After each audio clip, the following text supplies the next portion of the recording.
En lep dober večer. Dobrodošli v takem lepem številu v infocentru Triglavska roža Bled. Danes je pred nami že drugo predavanje v seriji 4 večerov, ko predstavljamo najnovejše nove raziskave v Triglavskem narodnem parku. Prejšnji teden je bil z nami dr. Uroš Košir in nam je predstavil arheološke raziskave ostalin modernih konfliktov na območju Triglavskega narodnega parka. Danes pa je z nami Tomaž Mihalič, varstveni ornitolog Društva za spoznavanje in proučevanje ptic Slovenije. In njegovo predavanje ima naslov Sodobne raziskave divjega petelina, belke in planinskega orla v Triglavskem narodnem parku. Pa naj ga kar predstavim s parimi besedami.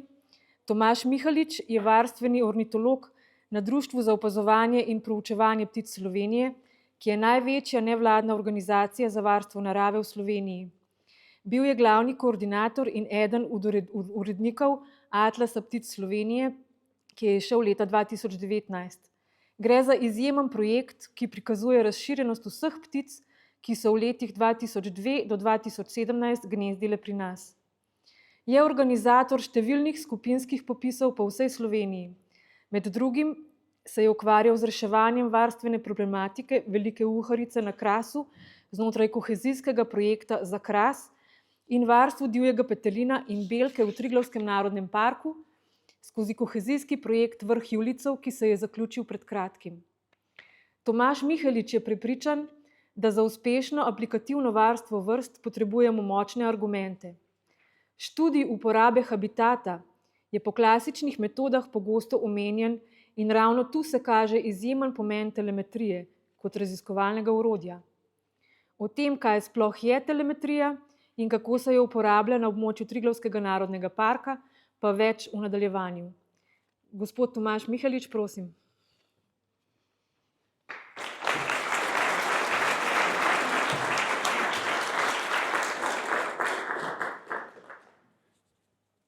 Hvala lepa, lepo zdrav vsem, hvala za vabilo. Sem vesel, da nas je danes tukaj veliko, da vas te stvari zanimajo in kljub temu, da vas zaradi teh luči zelo slabo vidim, predstavljam, da bomo skozi tole predstavitev uživali.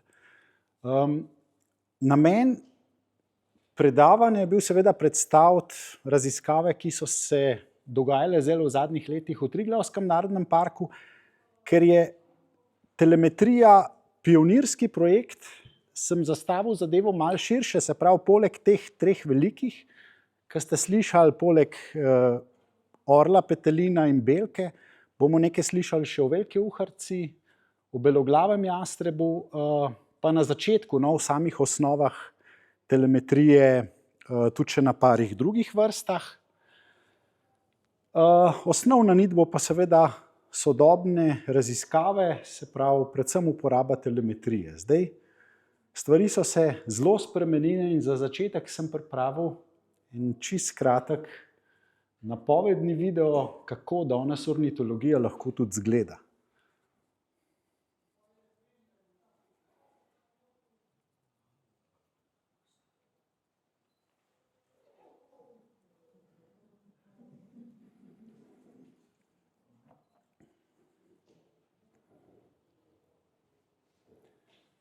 Se pravi, če smo ptice včasih predvsem šteli, predvsem gledali, danes temu je seveda v glavnini še vedno tako, še vedno so glavne raziskave preštevanje ptic. Prej smo slišali za razne faunistične popise, so popisi nujni. Vse več dobrega vpogleda, vse več močnih argumentov pa lahko dobimo s telemetrijo. Jasno, vprašamo se, zakaj sploh posegati po telemetričnih raziskavah in vidi se, da telemetrija popolnoma na novo odpira obzorje. Jaz lahko trdim, da sem se v teh 3 letih z divjim petelinom naučil več kot prej v 30 letih z isto vrsto. In če pogledamo pregledne članke, ki so nastali na podlagi telemetrije, vidimo, da nam telemetrija odpira zastirke tam, kjer sploh ne pričakujemo, recimo pri selitvenih hitrostih, pri letu brez postanka, črnorepi kljunač je rekorder 14 000 kilometri iz aleutov v Novo Zelandijo, brez da bi prstal, pa brez da bi vmes jadral. To je ptič, ki ne zna jadrati, ki skozi aktivno leti. Telemetrija je recimo odkrila, da hudourniki, ko zapustijo naše se pravi naša podstrešje, naprimer v Piranu, grejo v Afriko, se naslednjo leto vrnejo in se vmes ne dotaknejo tal. Se pravi, nikoli ne prestanejo praktično v 300 dnevih. Vse to je možno, seveda ima pa tudi telemetrija veliko plusov, pa veliko minusov. Plus je dejansko ta, da dobimo ogromno informacij, vplivamo lahko na malo osebkov, se pravi, če smo hoteli prej stvari raziskovati z obročkanjem, z klasičnimi stvarmi, smo mogli ujeti ogromno osebkov, danes je to drugače. Vsem se moramo pa zavedati, da je to zelo invazivna metoda, se pravi, ptiča ujamemo, opremo z eno aparaturo. Jaz sem danes te različne oddajnike prinesel, recimo zelo podobni temu, se boste jih lahko pol pogledali, uporabljajo za divjega petelina, tole je recimo za ujede, tudi, gor so tudi paščki, ki jih uporabljamo, tole je pa trenutno najmanjši 2-gramski geolokator. No in eden od prvih ptičev, ki smo jih opremili, je bila ena plevica na Skadarskem jezeru in človek vedno z veseljem, pa z enim strahom tudi pričakuje, kaj bo ta oddajnik, ki je bil na njej prinesel, in recimo že pri njej se je pokazal izjemna stvar, jo bom tukaj z eno animacijo prikazal. Se pravi, ta plevica je Skadarsko jezero zapustila popoldne 31. avgusta in je v Južni Niger priletela 2. septembra, pozno zvečer. V tem času, se pravi 2,5 dnevih, je naredila 3500 km s povprečno hitrostjo 62 km/h in se pri njej dokazano ni ustavila, se pravi, skozi je letela.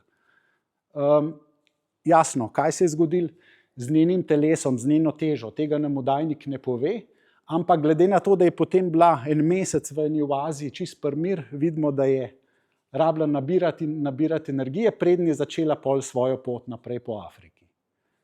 Ampak to še ni vse. Oddajniki imajo čuda enih senzorjev.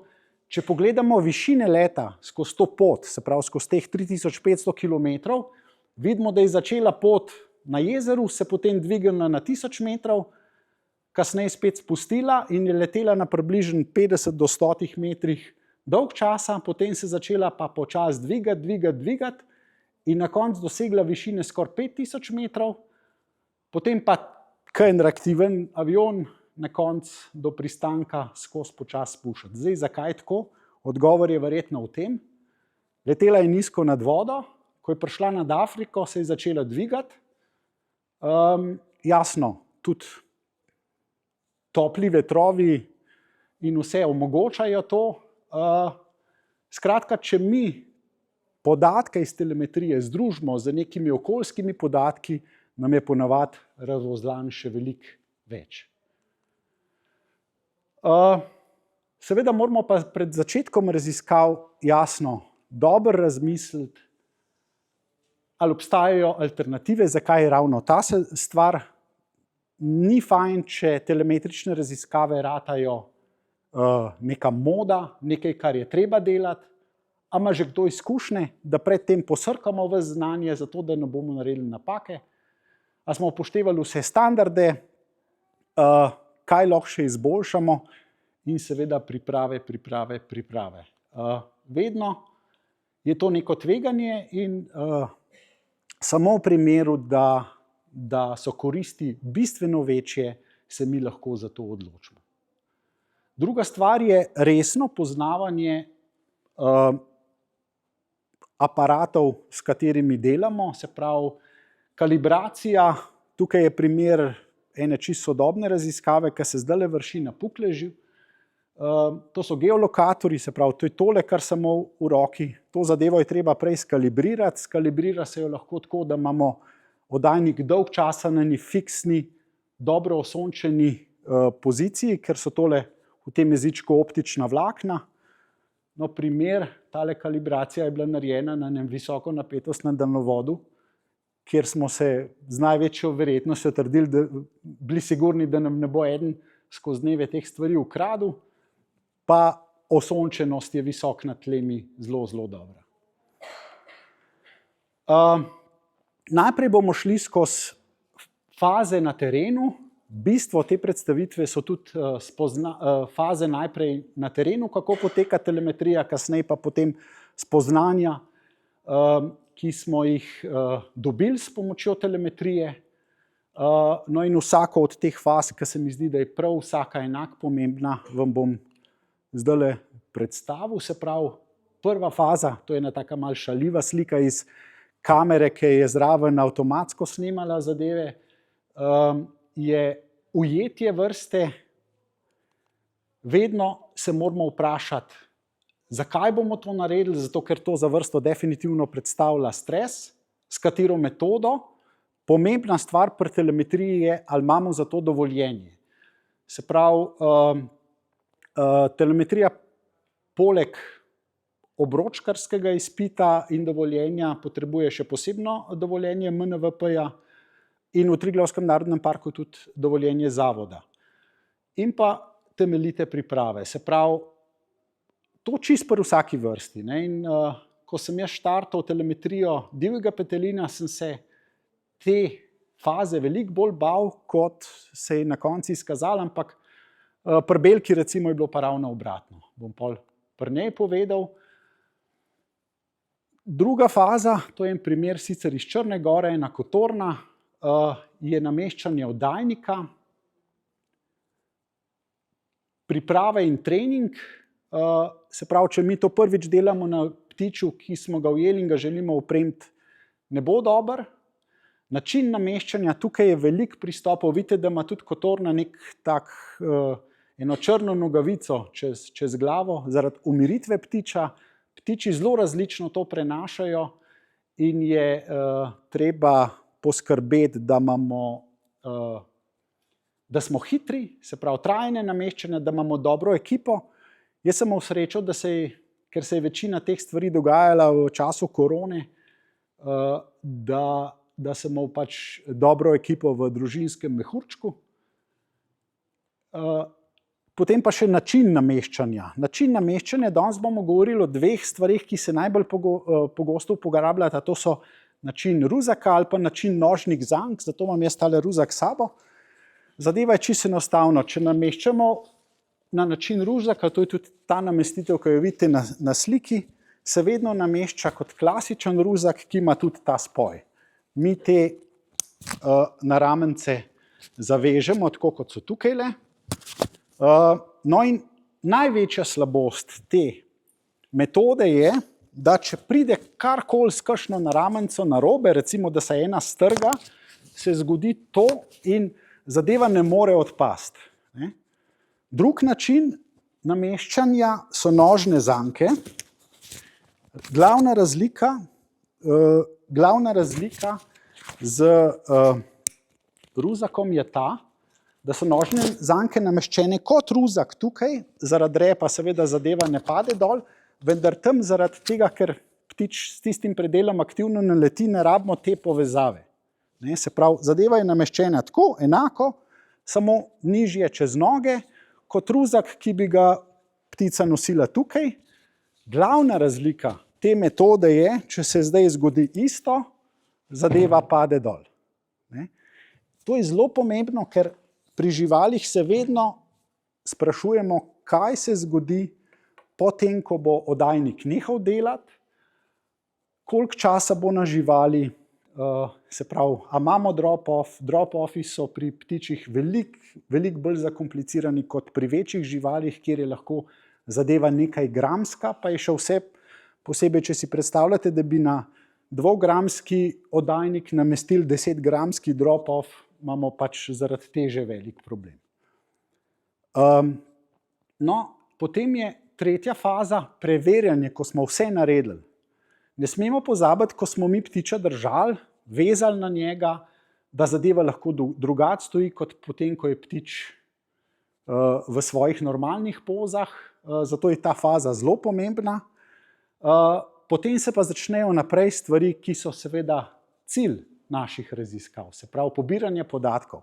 Moje izkušnje s petelinom, pa z belko tudi, no, so bile, da je to fazo treba planirati bistveno obsežneje, kot najprej mislimo. Čisto enostavno zato, ker je s tem ogromno dela, ponavadi se pobira z neko postajo, vsaj pri petelinu imamo ta prenos preko radijskega omrežja vseh podatkov, ki jih je petelin zbral. No in mi smo ravno zato naredili neko racionalizacijo te postaje, se pravi, močno smo zmanjšali njeno težo.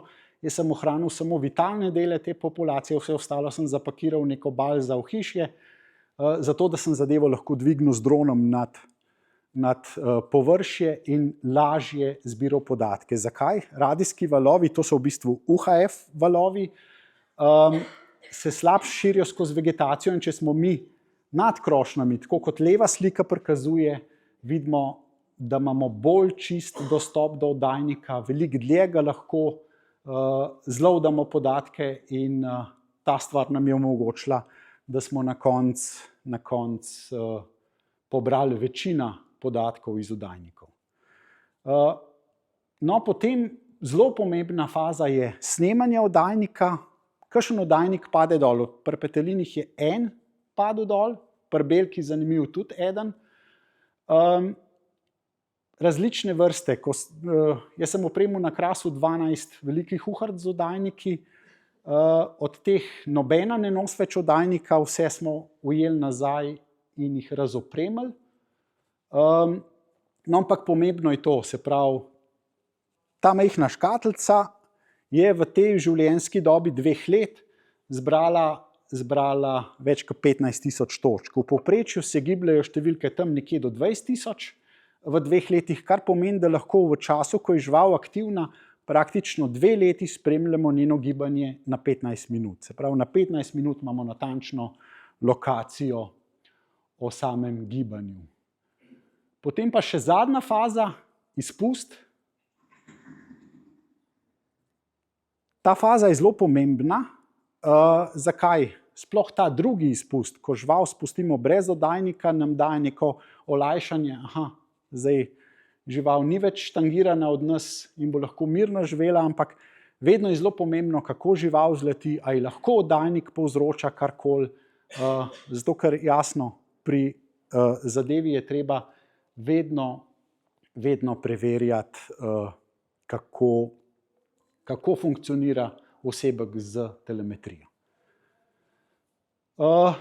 Začel bom s petelinom.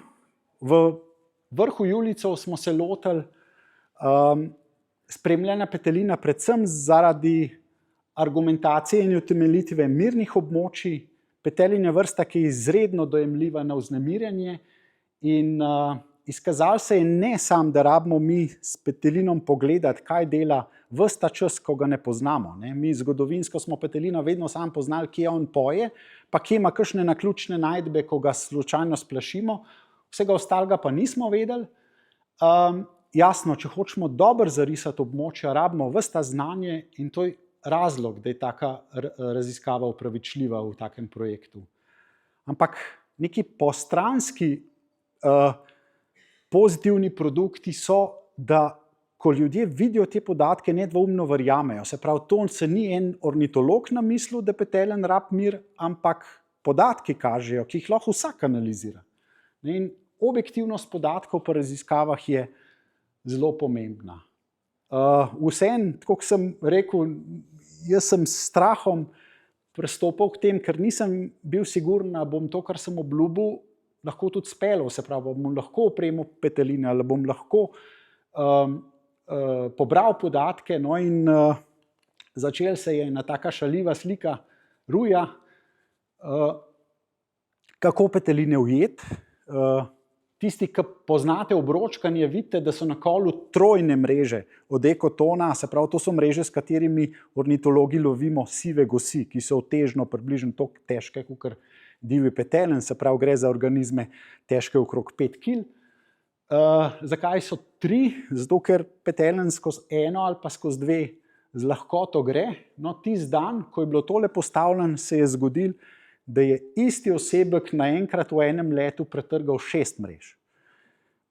To zato, ker sva z Rujem lovila vsak svojega in ko je prišel osebek, je najprej zletel skozi moje, potem pa po nekem naključju zadev še Rujeve in sva enostavno videla, da s to metodo ne bo šlo.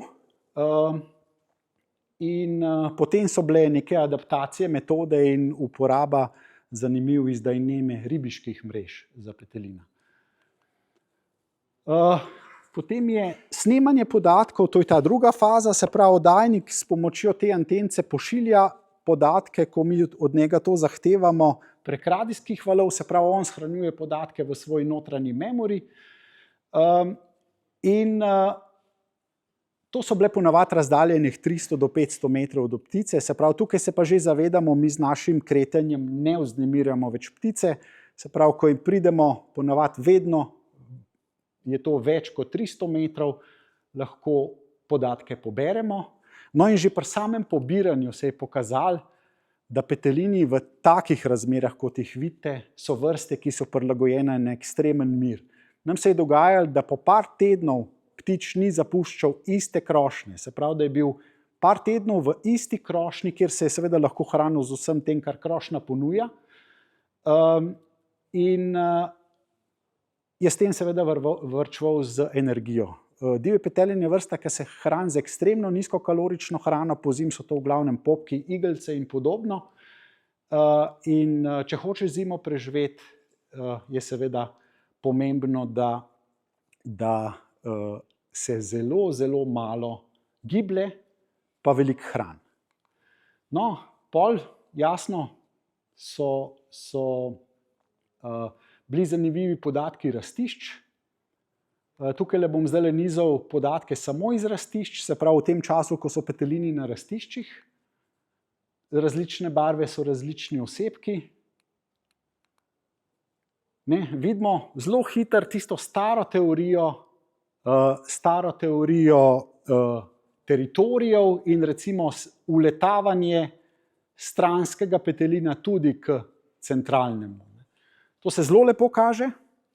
No, ampak če mi to zadevo primerjamo z klasičnim znanjem, ki smo ga imeli pri petelinu, vidimo, da smo vedno mislili, da imamo nekje rastišče, potem pa neke dnevna počivališča, se pravi, vedno je bilo opisano, da petelin po rastitvi zjutraj rastišče zapusti in se vrne nekje v zgodnje popoldanskih urah na rastišče, prespi na rastišču in tam zjutraj poje, pa malo seveda tudi zvečer. Telemetrija je to, se pravi, teorijo postavila na glavo in verjeten razlog je, jasno, petelin rastišče zapusti takrat, ko je človek, fotograf, raziskovalec, kdorkoli na rastišču, sicer ga pa ne. No in recimo petelini, ki sem jih jaz spremljal, so zapuščali rastišče samo takrat, ko sem bil jaz tudi tam. Na jelovci sem pol to spremljal z vzporednimi kamerami, se pravi takrat, in dejansko vidiš, ko so bili ljudje na rastišču, so petelini šli dlje iz rastišča, drugače so pa te stvari ostale, paste, v radiju 100 metrov znotraj rastišča. Se pravi, petelin, če ima mir, rastišča ne zapušča. Druga stvar je obdobje rastitve. Ta graf se je že na začetku projekta pojavil, pa je do danes ostal, se pravi, z vsemi temi osebki tudi v Kamniških Alpah, pa na jelovci enak. Se pravi, prvi osebki so začeli prihajati na rastišče v začetku marca, do sredine marca so bili vsi gor in so ga začeli zapuščati, ta prvi šele v začetku junija. Se pravi, ves ta rdeč čas so vsi osebki na rastišču. Vprašanje je samo, koliko jih motimo, koliko je prisotnost človeka. Zanimivo je to, da se ta odhod iz rastišča zelo jasno vidi s telemetrijo, se pravi, osebek se giblje v nekem radiju, potem pa kar naenkrat čez dan,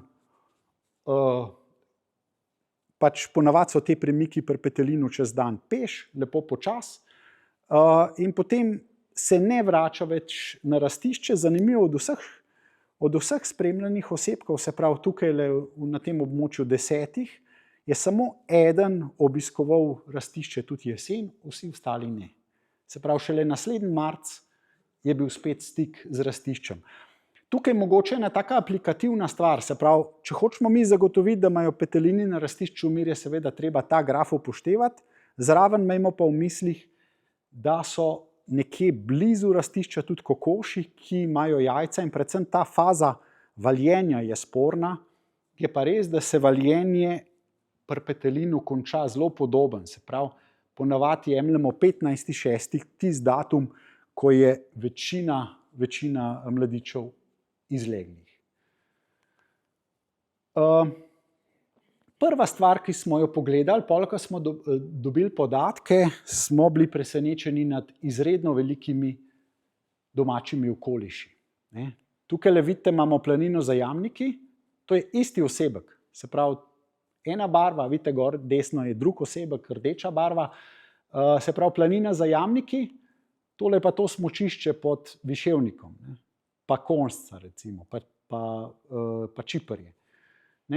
In ta stvar je lahko znotraj enega tedna tako razpršena in zadeva je bila recimo zelo podobna pri večini osebkov. Tole je recimo en osebek iz Nadkleka.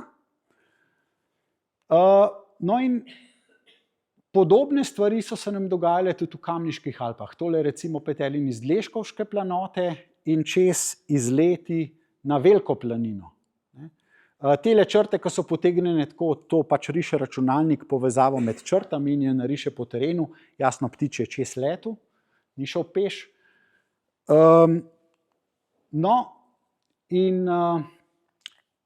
jaz sem bil vključen tudi v telemetrijo petelina v Črni gori, zadeva podobna, spodnja slika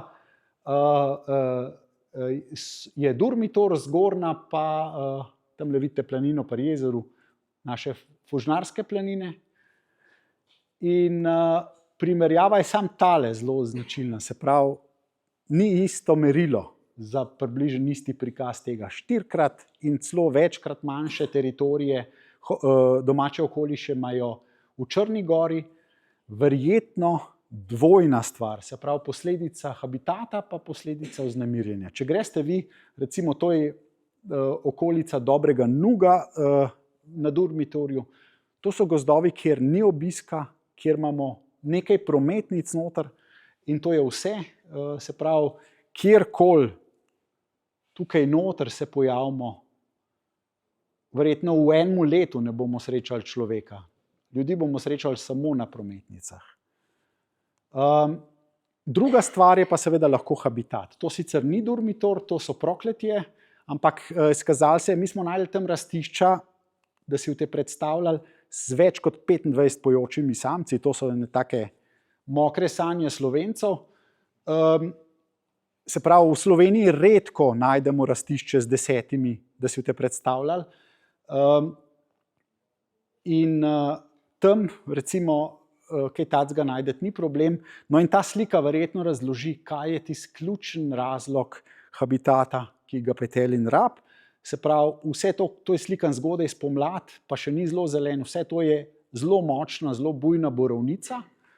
Ključna stvar pa res star gozd, to je sicer munika, nek bor, ki ga mi nimamo, no, ampak zelo podobne stvari najdemo na Durmitorju, tudi smreko, tudi z rdečim borom.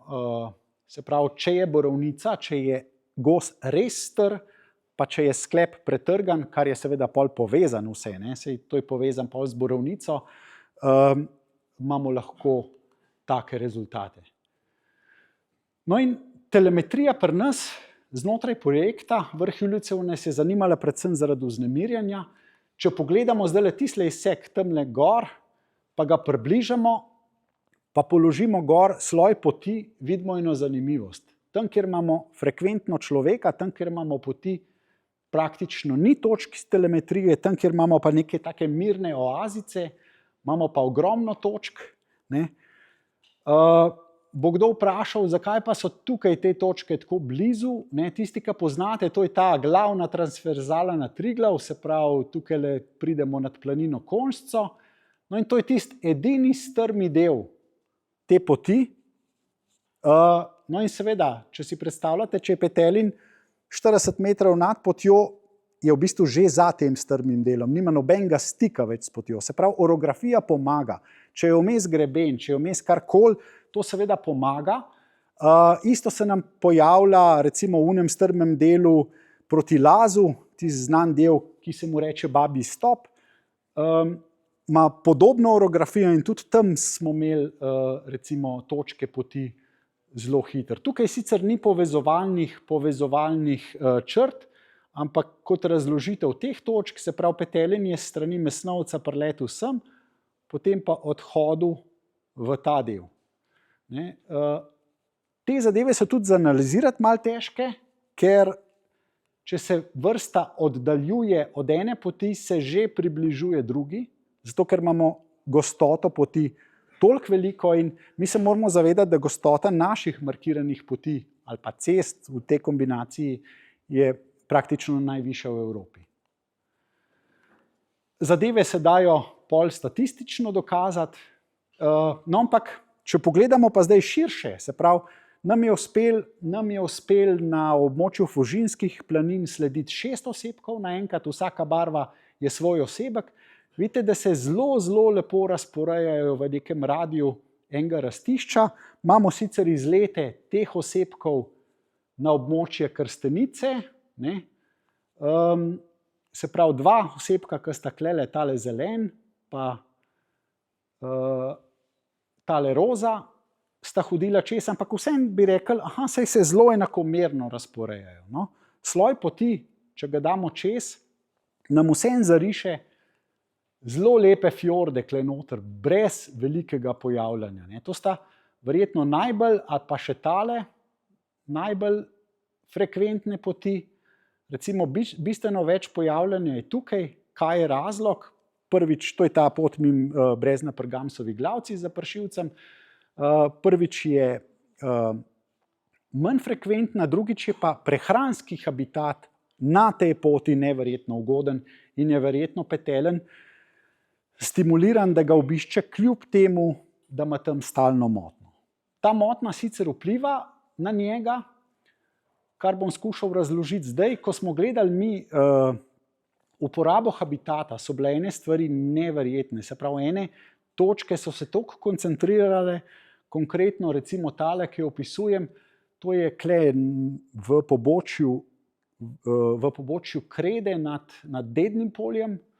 Se pravi, tole je pot iz Laza, ki gre pod Kredo naprej na Dedno polje. No, to je pa tisti znamenit Babji stop, ki sem ga prej omenjal. No in imamo 2 pomembna prehranališča, v bistvu relativno blizu, sam zavedati se morate, da imate klele močne skale vmes. No, kaže, da če ima mir, gre ključno na borovnico, na nek odrasel gozd za borovnico. Zadeve so bile tako koncentrirane, ko sem jaz podatke dobil, sem mislil, da je tukaj osebek poginil, da so se zaradi tega ustavili. No, izkazalo se je, da je bil osebek 1 mesec na približno takšnem območju, kot je tale soba. Kar mu je zadost, dovolj hrane, če ima seveda tam mir. Stvar, ki smo jo mi z mirom analizirali, so vrednosti tresljajev. Ti oddajniki merijo tudi, koliko se tresejo. In s tem mi lahko analiziramo, koliko je ptič bil aktiven, koliko časa je hodil, koliko časa je letel. No in kaže se, da so v povprečju vrednosti čez vikend, če jih primerjamo samo čez tedenske pa vikend, to mi za nazaj lahko pogledamo, ker vemo, na katere datume so bili vikendi, so vrednosti 2,3-krat višje od povprečnih. Če pa vzamemo še lepo vreme, se pravi lepe vikende, imamo pa te skoraj 3-krat višje vrednosti. Se pravi, to pomeni, da se je za lep vikend ta oddajnik bistveno več stresel. Pa to ne zato, ker bi petelin poskakoval od lepega vremena, ampak zato, ker je tokrat mogel leteti. Se pravi, bistveno večkrat je letel ob vikendih kot ob torkih, sredah, četrtkih, zato ker je takrat več ljudi. Odgovor zelo enostaven. Druga stvar, ki nas je zanimala, je, prej sem rekel, mogoče teorija rastišč stara ne drži več. Tisti, ki petelina dobro poznate, pa tukaj v dvorani vas je veliko, ste vedno vedeli, tudi jaz sem vedel, da so frate pomembne, da so pomembni neke čistine v gozdu, kjer dobijo on malo več hrane ali karkoli. In to opisuje v bistvu večina literatur, da so prehranjevališča zelo pomembna. Mi smo v okviru projekta Jelovica uspeli opremiti 2 petelina na Jelovci, kasneje še 2, 4 skupaj. No in bom šel nazaj. Če pogledate, Jelovca ima en kup odprtin zaradi ujem, zaradi vetrolomov, zaradi podlubnikov in vsega. In če pogledamo podatke, vidimo, da tudi tam, kjer je še ostalo nekaj starega gozda, pa so odprtine okrog in okrog, gre petelin v glavnem po starem gozdu. Tukajle. Edina taka resna stvar v mladem gozdu je tale. In če vam povem, da so to prve točke, potem, ko smo mi petelina ujeli pa spustili, da je pač letel tja, potem bil tam 4 ure in se potem vrnil, je tudi razložljivo, zakaj so te točke tukaj, ampak čistine, ki jih literatura opeva, so prazne. Se pravi, petelin ni zarisal tega in tudi resnično nima v tem. Se pravi, ne verjamemo, da v tistih 15 minutah, ko je od ene točke do druge, da je pa on vmes na čistine hodil. Drug petelin, popolnoma isto. Imamo celo neke vzorce, čeprav so čez let nedružabni, da zelo podobne neke stvari obiskuje, jasno, ima tudi širše gledano. No in neverjetno se je pokazal pomen odraslega gozda, na Dleskoški planoti recimo isto, tukaj sta 2 petelina in tam smo imeli velike vetrolome in čistine. Zanimivo je to, da tega praktično ne uporablja, se pravi tudi po zimi, ko tam ni ljudi. Edina čistina, ki jo je uporabljal, je bil tale del vetroloma. To je en del vetroloma, kjer je bila puščena večina stoječega drevja, se pravi gostota teh štrclov, ki je ostala, je tukaj enormno večja, medtem ko so bile te stvari sanirane na čisto, kar pomeni, da v bistvu mi z ukrepi sanacije lahko vplivamo, kako, a bo habitat zgubljen za petelina ali ne bo. Če pogledamo recimo samo na gozdne parametre, koliko imamo recimo razvojnih faz, vidimo, da se on v celem letu praktično nič ne giblje v negozdnih površinah, mladovju, drogovnjaku in da preferira stvari od debeljaka naprej. Če pa zadevo primerjamo recimo z lesno zalogo, ki jo zelo natančno beležijo gozdarji, pa vidimo, da je velik poskok uporabe habitata šele pri lesni zalogi 400 kubičnih metrov in več na hektar, kar spet poudar, petelin ne frate, ampak res str gozd. In to je tudi razlog, da so se petelini, primer, ki sem ga delal z Jelovce, tako močno ohranili na tem zgornjem delu 3. etaže pod Ratitovcem. Zdaj gremo na belko. To je bil en popolnoma drugačen izziv. Belka je vrsta, ki se tako že vizualno človeka bistveno manj boji. Zaradi tega sem si jaz predstavljal, da bo telemetrija belke, vsaj kar se metodološko tiče, šla zelo enostavno, no pa sem se motil. Osnovna napaka v razmišljanju je bila, da belka živi v popolnoma odprtem habitatu, se pravi, se izogiba vsake vegetacije, vsega. Petelin je pa navajen stalnega lazenja skozi travo, skozi grmovje in zaradi tega mreže ne dojema kot nič nenavadnega. Konec koncev obeš čez sebe na dan na stotine pajčevin, medtem ko belka nobene, in je jemala mrežo kot velik problem in se je seveda izogibala, se jo je na odprtem terenu zelo dobro videla.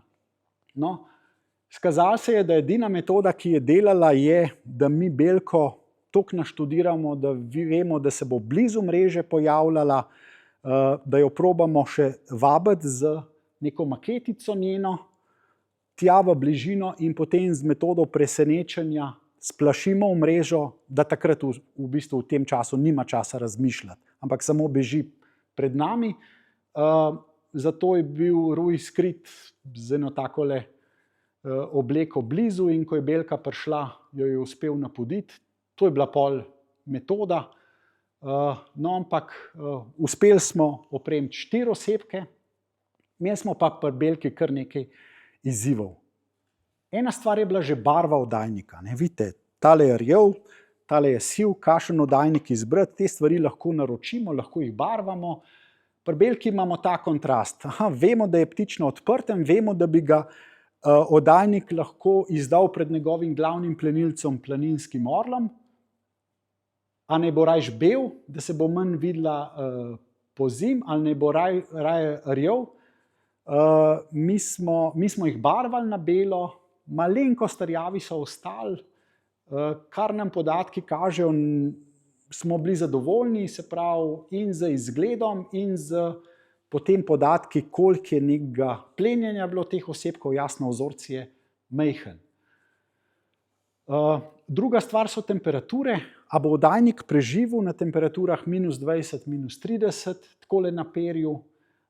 Recimo, pomisleki so taki, da če gledate tele noge, jaz ptičev, ki sem jih opremljal pri belki, nisem obročkal, ker sem se bal, da bo aluminijast obroček stisnil to perje in da bo imela belka zaradi tega pozim probleme. Take temperature so to. No in če mi pogledamo, kako je to bilo do zdaj, zakaj ta pazljivost, nam je seveda jasno. Belka pozim ne gre nič nižje, ponavadi še višje. Glavna prehranjevališča belk so plazišča. Plazišča so bistveno boljša od skalnih strmin, ker nudijo pač hrano, travo. Tole recimo slika iz Prevaljskega Stoga in tale naslednja belka, tisti, ki ste dobri, jo boste že tukaj videli, to je ta slika, se pravi, ona na plaziščih dobi hrano in že sami popisi so pokazali, če ima belka mir, se lahko cel dan zadržuje na parih kvadratnih metrih. Se pravi, ona prileti zjutraj tja, se tam hrani in ne gre nikamor. Vse, kar vidite na sliki, je zanjo čisto dovolj. Zato je toliko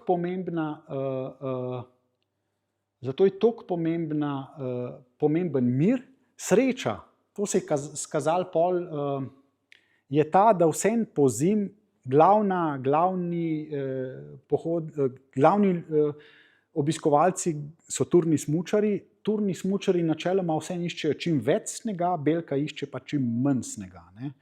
Zato, ker jasno rab hrano. Tako da izbira habitata med tema dvema vrstama vse ni čisto enaka. No, ampak ekstremne temperature nam razložijo marsikaj. No in jaz imam tukaj eno animacijo iz mangartskega sedla, kako je belka uporabljala pozim območje. Se pravi, gor vam teče čas. No in vidite en tak zelo zanimiv vzorec. Vedno se vrača na isto točko, tista točka je noč gor na vrh, se pravi, tam prenočuje, to je stena na italijanski strani, od mangartskega sedla, to je ta hrib Trava, mislim, da se imenuje levo. No in potem še neka prenočevanja v steni Mangarta, tudi to je tista stena rdeča skala, pa potem prehranjevališča. To je pa plato. Zdaj vsem se morate zavedati, to se je dogajalo januarja. In si predstavljate, ta zadeva je v tistem času mirna in tudi vidite nobenih odmikov od koridorjev, od ceste ali karkoli. Ker celo od planinske koče tukaj, če je koča mirna, belka z njo nima problema. No, še bolj zanimive so temperature oddajnika. Se pravi, vsak oddajnik meri temperaturo, ta temperatura je toliko popačena, da ker ptič nos oddajnik na sebi, seveda vpliva temperatura samega ptiča tudi na oddajnik, ampak vidite ene ogromne skoke. Zdaj, ko vam bom dal dneve vsaj meni je zadeva glih kontra od logične. Se pravi, podnev imamo bistveno nižje temperature oddajnika kot ponoč in te razlike so lahko, vidite, v parih minutah padejo iz temperature skoraj 20 stopinj na -5. In potem spet počasi raste, potem pa kar naenkrat spet naraste. Ta zadeva je povezana s tem, kar sem povedal, se pravi, oddajnik je vplivan od belke in ko gre belka spat, se nasrši in oddajnik pride v perje.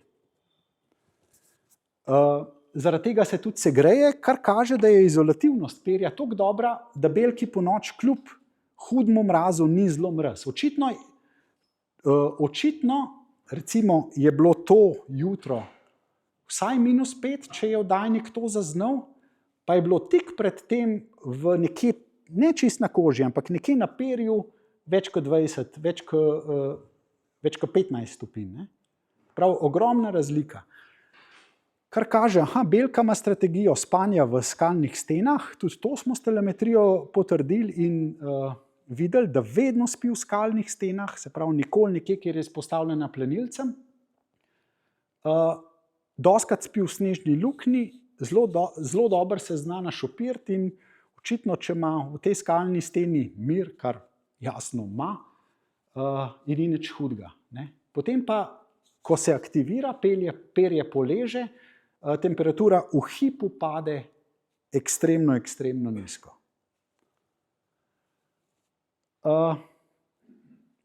Stvar, ki nam jo tudi telemetrija lahko pokaže, je, koliko je plenjenja. Jaz sicer teh uplenitev nismo registrirali, smo pa dostikrat registrirali kakšna taka zelo zanimiva gibanja. Belke so jasno, sploh če ni snega, zelo opazne takrat, ko imajo zimsko perje. Zapomnite se, belke se vedno prebarvajo, so čist bele za Martinovo nedeljo in se začnejo zelo razbarvati tam šele nekje konec marca. V tem času so pa bele. No in tukaj imamo eno gibanje, tako klasično v konec aprila na Mangartskem sedlu. In opazite, da je belka tako skokovito šla iz 2100 metrov na 732. Jaz se z belko ukvarjam že več kot 20 let in kjerkoli od vas, če bi rekel, da je belko videl tukaj pod Strmecem, tam malo nad Logom pod Mangartom, absolutno ne bi verjel. Se pravi, ni možno, da belko vidiš v močnem gozdu nekje med Logom pod Mangartom in Strmcem. Pa je oddajnik to zelo lepo pokazal, potem se je ta belka ne zelo hitro vračala gor, dosegla in ta že plato čistine, to je od Rdečega roba, ta grebenček sekundaren, in se potem vrnila gor. Opazimo, da imamo samo eno točko na tej poti. Oddajnik je bil sprogramiran tako, da če ima dosto sončenja, dosto baterije, spremlja belko lahko na vsakih 5 minut, kar pomeni, da je za to pot rabila maksimalno 9 minut, ker če bi bilo 10 minut, bi bile na poti že 2 točki, pa nista bile. Nikoli pa ne moramo vedeti. Se pravi, če je ona štartala 20 sekund pred zajemom podatka, pa prstala 20 sekund, ima še vedno vmes lahko eno točko. Ne moramo sklepati, koliko hitro se je to zgodilo, ampak ta stvar nam pokaže, da je belka šla izredno hitro dol, kar zelo nakazuje na neko paniko. Se pravi, reši se, kdor se more, zelo verjetno je pač nekje zadaj nek plenilc, najverjetneje ptič. No in tudi to nam zelo dobro lahko razkrije telemetrija. Belke s plenjenjem imajo velike probleme in se kaže, da je količina snega ključna, predvsem zaradi talnih plenilcev, jasno pa tudi dostopnost hrane in tale slika od lani je ena taka prav klasična, kakšne razmere so pa pozimi za belko najboljše, se pravi spihani grebeni, pa sicer veliko snega, zato ker je obenem ponujena in hrana in mir pred plenilci. Na nas pa je seveda, koliko mira bo strani človeka in to je recimo edini primer, kjer pa turna smuka pa belka zelo sovpadata, so pa grebeni. Jasno, turni smučar, tudi če na vrh ni snega, gre na greben, ker je pač tam lep razgled, ker je to neka končna točka. Sami dobro poznamo, da zadnjih 100 metrov ponavadi damo smuče dol, ker je celo premalo snega lahko. No in takrat bomo definitivno lahko v konfliktu z belkami. Čist drugače pa z gnezditvijo. Se pravi, gnezditev pa poteka takrat, ko so hribi ekstremno obremenjeni. No in mi smo imeli namen izrisa mirnih območij za belko v okviru vrha Julijcev. En tak precedens v Sloveniji, da bi imeli območja, kjer ne moramo več hoditi, če tam ni poti. Se pravi, naša obludenost hribov je ratala tolikšna, da si želimo, da bi eni otočki ostali mirni, čisto enostavno logiko. Ljudje smo zelo nagnjeni po hoji, po brezpotju, po nekih kotičkih, kjer smo sami. To je za nas zelo luštna stvar. Zavedati se je pa treba, da z vidika plašenja živali je ta stvar najslabša, ker splaši žival prvi obiskovalec. Če jih je za njemu 100, te živali to ne zanima. Se pravi, to nas nagovarja, da hodimo po koridorjih in pustimo neke otočke mirne. To je recimo zaris mirne cone na Tožcu in spodaj podloženi podatki telemetrije samice na Tožcu. No in v tem osrednjem delu so bila zarisana tale območja. Na nas bo, a bomo znali zdaj ta območja spraviti v življenje. Jaz zasledim kar nekaj organiziranih izletov v ta območja. Recimo glih za ta vikend je bil napovedan eden, pa upam, da se jih bodo komentarji kaj prijeli.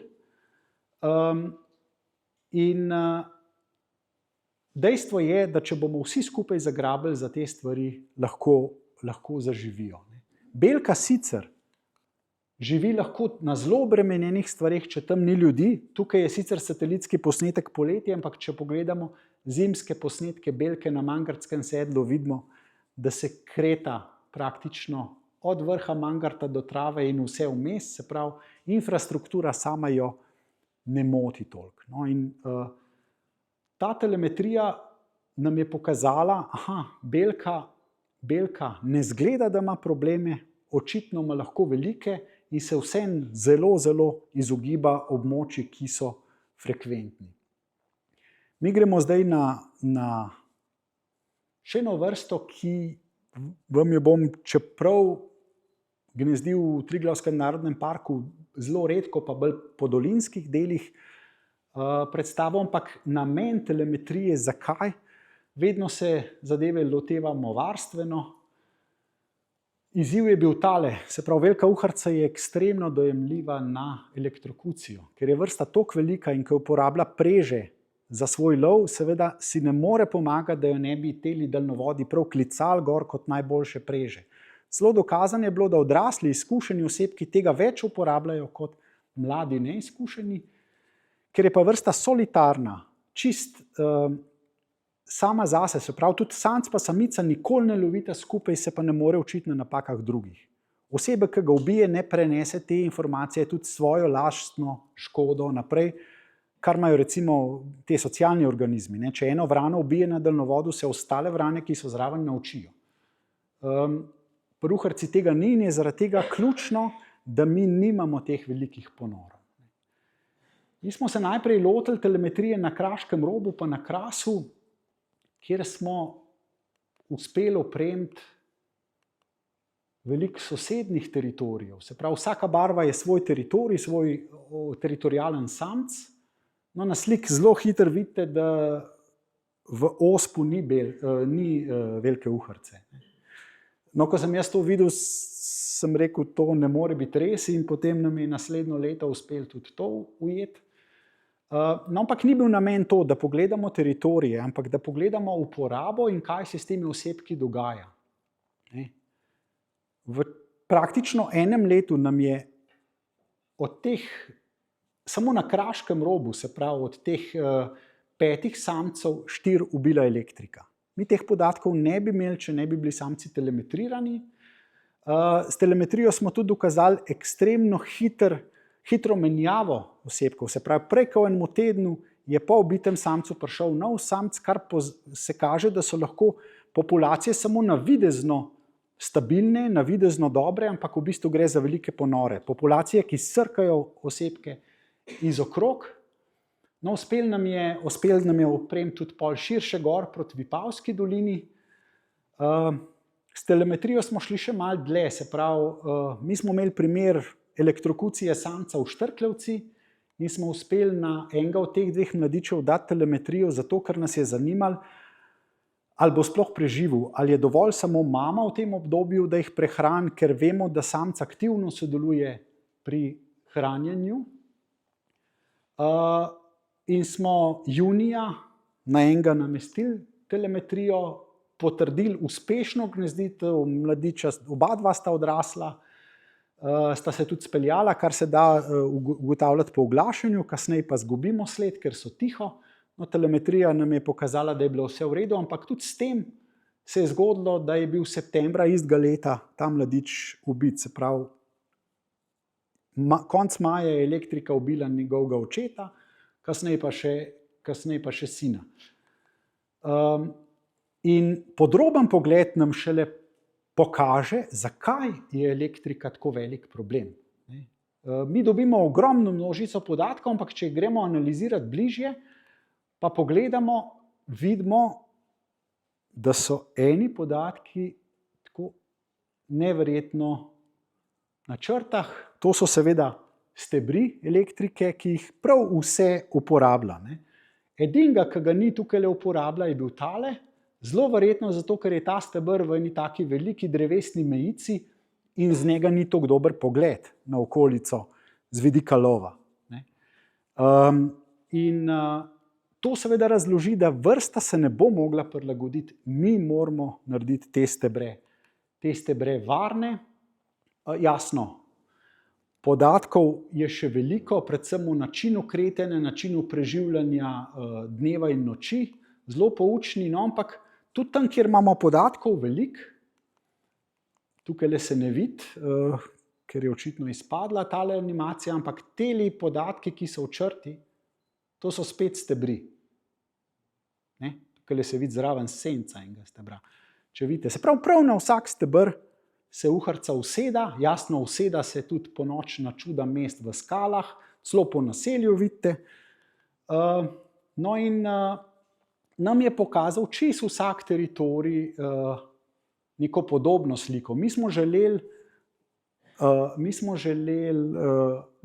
zajeti vse teritorije, no edini, ki ga nismo pogledali tudi, koliko so veliki in vse je tale teritorij, se pravi, zakaj tukaj ni uhrce, tukaj je ciljno zadeve nismo opremili, zato ker je bila to tista uhrca, ki ste jo lahko skozi spremljali na živi kameri. Čisto iz enostavnega razloga, da nima filmska zvezda še oddajnika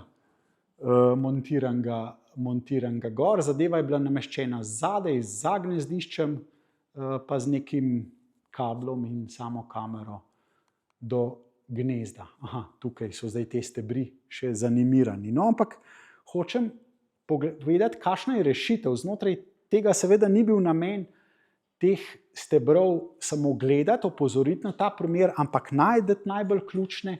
In tale krog, ki ga vidite, je zdaj na tej sliki. Se pravi, gre za mišjo peč, steber pod njo, ta konkreten, ki je tamle.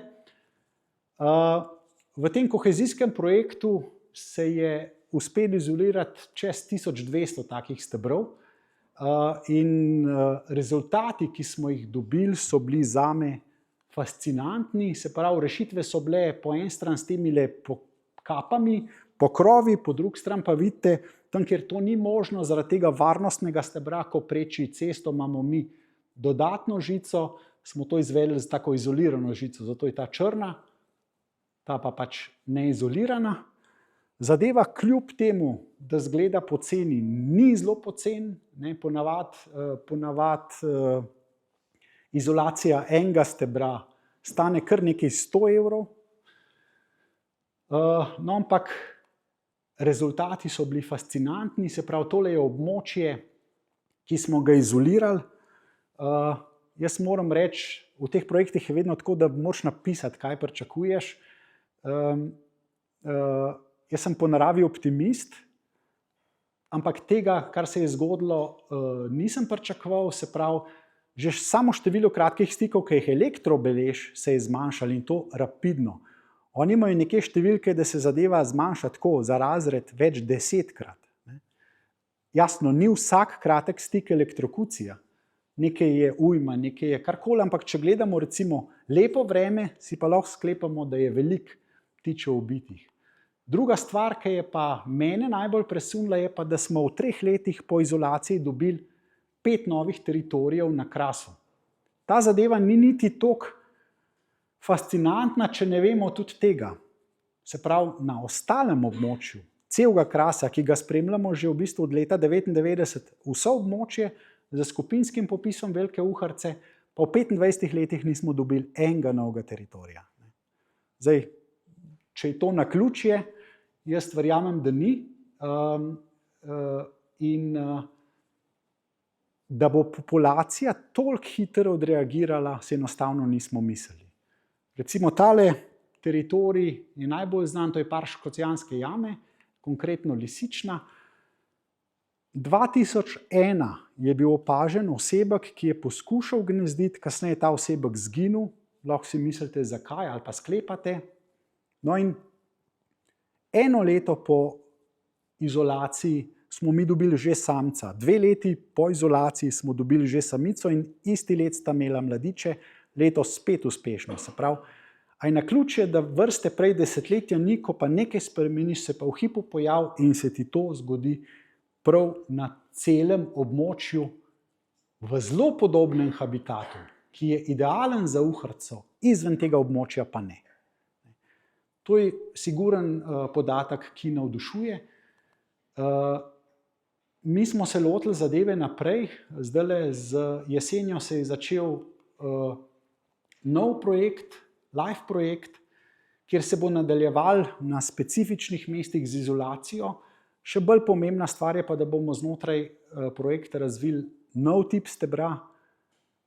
Zavedati se moramo, da ima steber življenjsko dobo 30 let in če ga uspemo zdajle spraviti v prakso, čez 30 let lahko računamo, da bodo vsi ti daljnovodi, ki jih mi tudi slučajno ne moremo pokriti stroški projektov, v bistvu izolirani. Se pravi, spremeniti moramo standarde.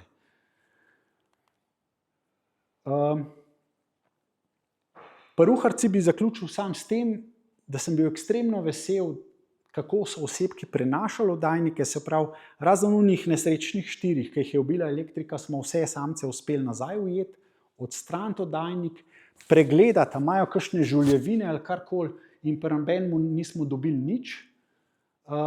No in tako, kot sem rekel, tista zadnja faza, ko ga drugič izpustimo, mislim, da so vsi naredili eno veliko poslanstvo in da bodo, upam, tudi na teh izoliranih mestih živeli mirno naprej. Zdaj gremo na hitro še na planinskega orla. Nekaj smo se s telemetrijo že ukvarjali, nekaj se bomo. Bomo se zdaj v naslednjih 2 letih z neko zanimivo raziskavo, kako veliki plenilci pa orus sobivajo, in zato želimo opremiti odrasle osebke. Do zdaj smo imeli pa v Triglavskem narodnem parku moč opazovati s telemetrijo samo mlade osebke, ne? In neverjetno, koliko je telemetrija v tem času napredovala. Jaz sem osupen vsako leto, kaj naredi tehnika. Se pravi, to je konkretno ta oddajnik, prav, ki ga gledate, s temi solarnimi paneli. Kadar imamo dobro osončenost, ne, imamo podatkov toliko, da oddajnik sprejme lokacijo vsako sekundo. Se pravi, vsako sekundo imamo podatek, kje se on nahaja, in če damo to na časovno premico, vidimo, kako se je orel dvigal ob steni stenarja, potem letel skoraj zadaj do Kriških podov, potem šel pa tja proč Krletic. Omogoča nam v bistvu modeliranje njegovega leta, kar je zelo pomembno mogoče ne v Triglavskem narodnem parku, ampak mi dobimo zelo natančne podatke, kaj mu predstavljajo bariere, kot so žice, gondole, vetrne elektrarne. Skratka, in če vidim, kaj se je zgodilo v parih letih, si ne znam predstavljati, kaj bo čez 10 let tehnika omogočala. Zelo pomembno je pa, kjer osebek spremljamo in kaj nam omogoča. Mi bomo v tem novem projektu lovili v parku samo odrasle osebke, ker bi radi videli, kako funkcionirajo s svojim teritorijem. Zdaj bom pokazal, kaj se je dogajalo z mladiča. Opremili smo 2 mladiča, enega v Vratih, enega pod Krnom. Tukaj gor je september, vidite, oktober nam teče in potem nekje novembra sta začela vandrati. Ampak zadeva je zelo, zelo pogosta, vmes se malo tudi ustavi, ker decembra včasih nimamo dovolj energije, potem pride pa februar in te 2 mladiča začneta svojo samostojno pot, se ne vračata več. No, zdaj vidite, se je rdeč ustavil, zelen pa še nadaljuje in ta ustavitev tega mladiča je neverjetno hecna. Se pravi, tole je zadnja točka. Ta mladič se je ustavil 20 metrov od gnezda, kjer ni bil on zvaljen, ampak po naključju drugi. Se pravi, ustavil se je junija, ko je teritorialnost orlov največja. Mi vemo iz literature, da je največkrat za smrtnost mladih orlov kriv orel. Se pravi, največ smrtnosti pri orlih je zaradi njih samih. In a je naključje, da se je osebek ustavil praktično na gnezdu, se pravi 20 metrov stran od gnezda, takrat, ko so starši daleč najbolj teritorialni in z vso silo branijo mladiča, ki je takrat še neboglen. To je seveda sklepanje, jaz sem pol šel po gnezditvi ta oddajnik iskat, pa ga nisem našel. No, ampak to je en primer čistnega tretjega podatka, ki nam ga lahko telemetrija vseeno odkrije. Je bilo pa tukaj veliko zanimivosti. Ko je bilo svetovno prvenstvo v Cortini d'Ampezzo, sta oba 2 orla tam bila. Vidite vsak drugačno pot, se pravi eden praktično v Piran, drug veliko v Alpe. Jasno, ekologija orla je taka, da se on v 5 letih osamosvoji, v 5 letih mora najti teritorij, si ga včasih skuša tudi na silo izboriti. No in zato šele pol, ko ima teritorij, za tiste analize teritorija so pomembne telemetrične raziskave odraslega osebka. Zaključil bom pa z jastrebom. To je glavna vrsta tega našega projekta, ki sem ga prej omenjal, z izolacijo daljnovodov. Se pravi, tudi on je dovzeten na elektrokucijo na teh izpostavljenih delih, se pravi recimo daljnovod iz Knežaka na Sviščake, ki gre, zanj ga zelo ključen, ga bomo tudi izolirali. Problem reševanja teh problemov je, da mi velikrat mrtvih ptičev ne najdemo, čisto enostavno zato, ker imamo na tleh tudi mrhovinarje, lisico ali karkoli. In ko so recimo delali Hrvatje primerjalno študijo na Cresu, kjer imamo tudi elektriko, pa v celini, so ugotovili, da praktično na Cresu vse leži pod daljnovodi, v celini pa na enakih daljnovodih, v enakih habitatih praktično nič. To pomeni, da so osebki odnešeni, če so ubiti. No in meni se je zgodilo, da sem šel enkrat v svežem snegu po cesti iz Okrogline proti Guram. Tam je en predel, ko gre daljnovod vzporedno enih 30 metrov in ta sneg mi je omogočil, da sem videl, kaj je pred mano delala lisica. Tisti teren pri daljnovodu je razgiban, poln enih skal in ta lisica pred mano, ko je šla, je hodila po cesti, potem je šla pa do vsakega stebra, nazaj na cesto in naprej. Se pravi, delala je monitoring, ker se zaveda, da ne vem, če na noč preišče 500 stebrov, ima večerjo zagotovljeno. No, jasno, ni glaven cilj projekta samo varstvo daljnovodov, ampak zagotovitev dolgoročne varnosti koridorja. Tukaj obstaja en koridor, ki ga mi zelo težko vidimo, ptiči ga pa neverjetno. In spet nam bo tale animacija 2 jastrebov, ki smo jih opremili 7 let nazaj pokazala, kaj se zgodi. Zdaj le mirujeta, ker je noč. Če gor pogledate, je ura 6 zjutraj.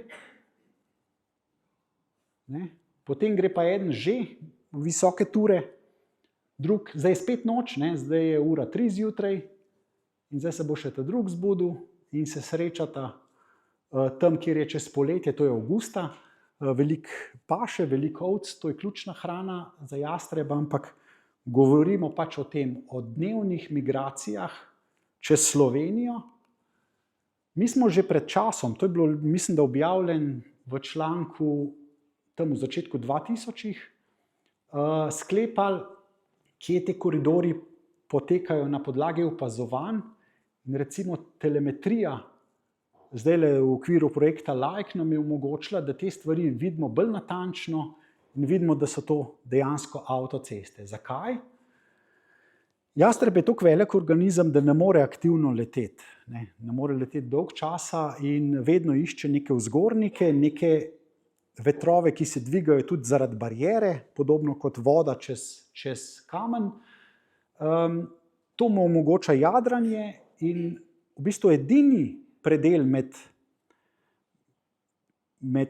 Jadranom in med Alpami je čez ta del Slovenije, zato ker imamo vzhodno nižavja, Panonsko nižino, zahodno pa morje. Tudi čez morje ne morejo in zato praktično cela populacija funkcionira prek tega. In tisti, ki poznate recimo te grebene, če greste na greben Krnčice v primernem dnevu, ni noben problem videti v enem dnevu 50 jastrebov samo v eno smer, ki letijo. Se pravi, če vi ne štejete osebkov, ki se vračajo zaradi dvojnega štetja, lahko vidite, da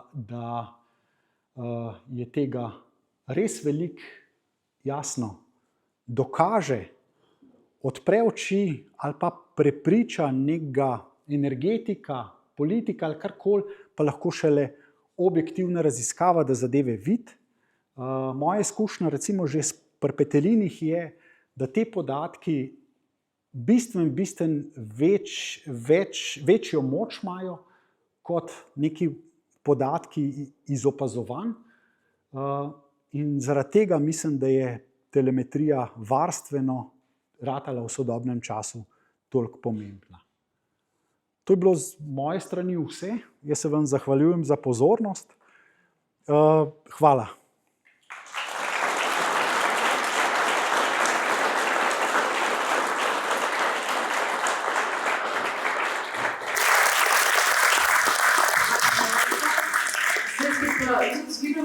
Da ga lahko kaj vprašate, ker vas je toliko veliko pa še zadaj, pa se več, kaj slabo sliši, bi prosila, če lahko vprašate po mikrofonu, da se vas bo slišal. Kolegico Tino prosila, če vam poda mikrofon, ali pa če je bilo tukaj kakšno vprašanje mogoče. Se treba, da vas je strah. Ja, pri terenu so pripremljeni samo samci, nobena samica, drži. Drži, iz dveh razlogov, se pravi, prvi razlog je čist tehničen, se pravi, mi opremljamo lahko samo do teže 3% teže osebka. To je eno generalno sprejeto pravilo, se pravi, več kot 3% ne smemo obremeniti osebek, kar ni malo. Mi gledamo recimo to pomeni, da ne vem, en takle moški, kot sem jaz, lahko nos gor, tale ruzak ima zdaj 1,5 kg, se pravi, še pol kile bi mu lahko dal, pa še ne bi prebil mojih 3%. Čisto zaradi tehnike teh oddajnikov. Petelen ima ta problem, da je premalo na soncu, da bi oddajnik učinkovito polnil prek solarnega panela, zato dela izključno z baterijskimi oddajniki in trenutno je tehnologija neka dobra, omogočala 65-gramske oddajnike in so bili te za samice dejansko pretežki, se pravi, samica je pol manjša. Druga stvar, mi smo v celem tem procesu uspeli samo enkrat ujeti samico in nismo tega nadomestili. Ti izzivi ostajajo, se pravi, predstavljamo si, da se nam bodo še bolj odprle oči, če bomo opremili samice. Glavna stvar je dobiti boljše oddajnike, zdaj recimo so že na tržišču zelo dobri od EOPS-a, ampak zaenkrat so bili opremljeni samo samci. Je pa s to težo dostikrat tako, recimo zelo podobni oddajniki, kot ste ga videli, se uporabljajo na sokolu selcu, temule podobni, ta je sicer za orla, on je pa glih malo manjši. Recimo pri sokolu selcu je bil spet problem. To so bili 30-gramski oddajniki, samice so bistveno težje, to je zanimivo, pri vseh teh velikih ujedah so samice bistveno večje od samcev, to je zaradi ene zanimive gnezditvene strategije. No in ker je samica krepko čez kilo, je 30-gramski oddajnik bilo moč namestiti, če smo ujeli samca, kar smo ga. Ko smo ga stehtali, samci so imeli tam 850 gramov in je bilo 300 gramov glih malo preveč, zato nismo nameščali. Sploh, če si predstavljate 3%, jaz sem še bolj pazljiv, sokol gre 300 na uro. Ne? In zdaj, če smo že na meji, pač enostavno nismo upali tega.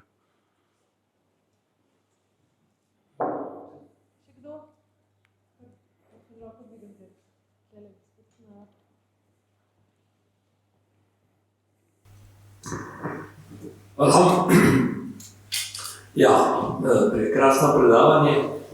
Prišel sem predvsem zaradi Belke. Jo imam globoko v srcu. Zakaj? Zelo enostavnega razloga. Jaz sem po Kaninu veliko vodo in sem jo tam videl v živo. Drugod pa ne.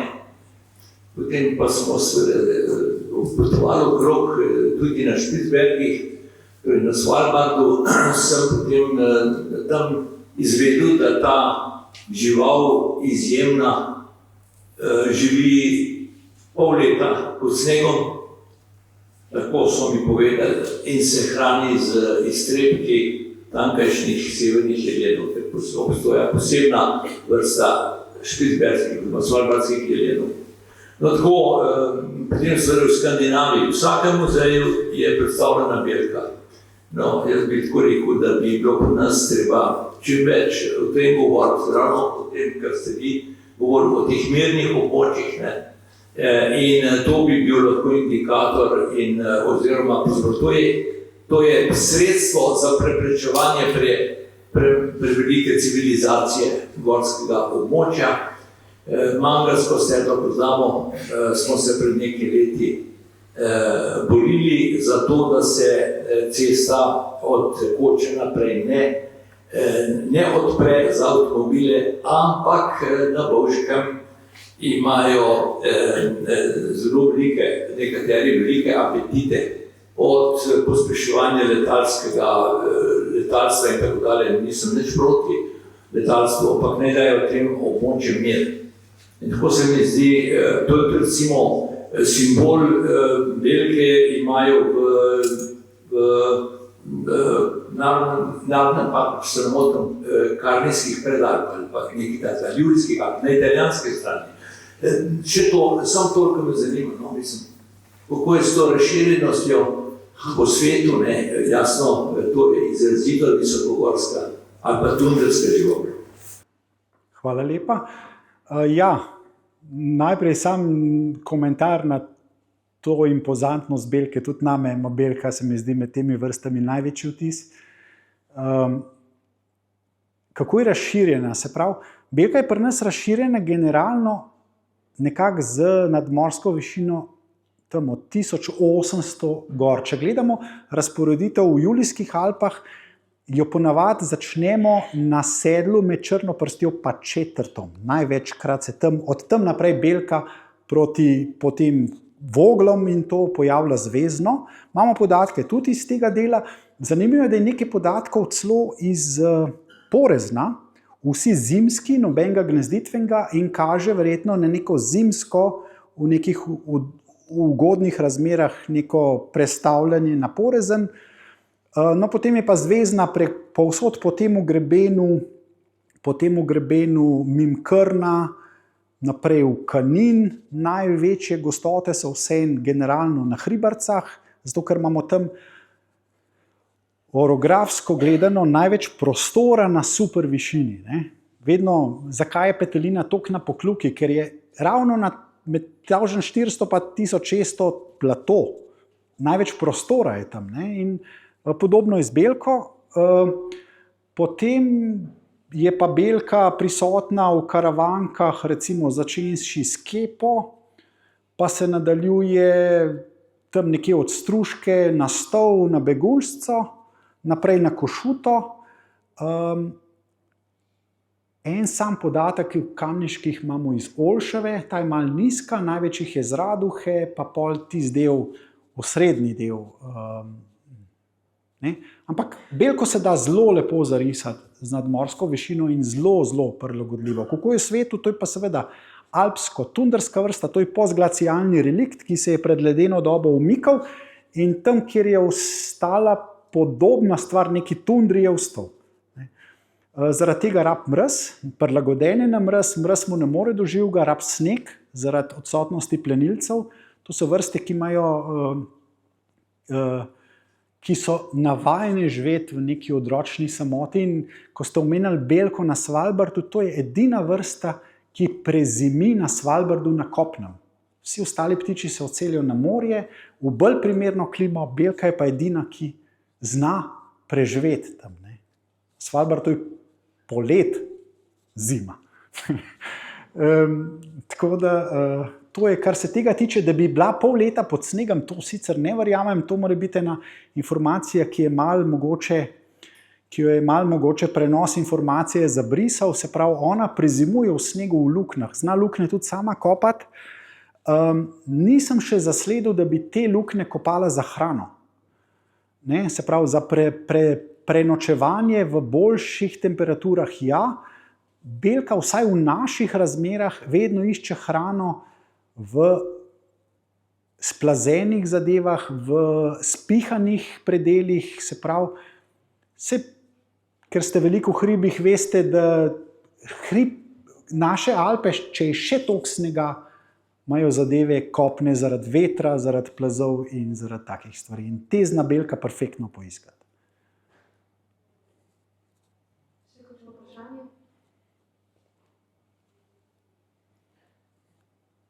Sicer pa Tomaž še v živo kakšno stvar odgovoril, ne? Ja, z veseljem.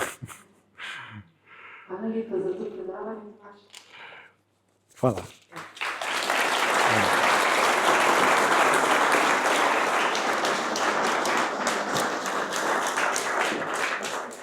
Za vse radovedne si te oddajničke lahko pogledate, nič se bati, nobeden več ne bo v funkciji, se pravi, na živali vedno nameščamo nove stvari, te so odslužene, tale ima recimo zankice gor, kot nožne zanke za tistega ptička pukleža, ki ste ga videli na sliki z geolokatorjem.